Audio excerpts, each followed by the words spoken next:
তো এই প্রথম জানো তো আমি সিলেদার্সের অনলাইন সাইট থেকে মেঘের জন্য দুটো জুতো অর্ডার করেছিলাম। কিন্তু আমার যেন এটা আসার পর মনে হচ্ছিল যে এটা আসল শ্রীলেদার্স না। তোমরা যদি কেউ জেনে থাকো আমি একটু জানিও তো। অ্যাকচুয়ালি কালারটা একই, স্কাই ব্লু আর হোয়াইটের মধ্যে, কিন্তু লোগোটা আমার যেন আলাদা লাগছিল।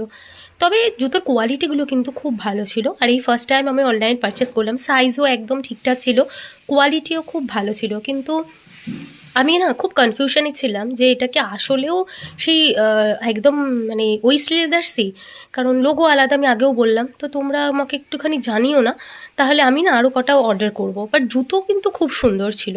তো এই জুতোটা সেদিনকার আসার পর আমি কিন্তু মেঘকে পরিয়েও দেখলাম। কোয়ালিটি নিয়ে আমি কোনো কম্প্রোমাইজ করি না আমার ছেলের সাথে। তো ও যখন আসলো আমি ওকে জিজ্ঞাসা করছিলাম, বাবা তোমার কোনটা পছন্দ, যেহেতু আমার গ্রিনটা খুব পছন্দ হয়েছিল। দেখলাম যে ও কিন্তু এসে আগে গ্রিনটাই ধরলো। কিন্তু মেঘের বাবাইয়ের আবার গ্রিনটা খুব একটা পছন্দ হয়নি, তার আবার ওই অরেঞ্জ কালার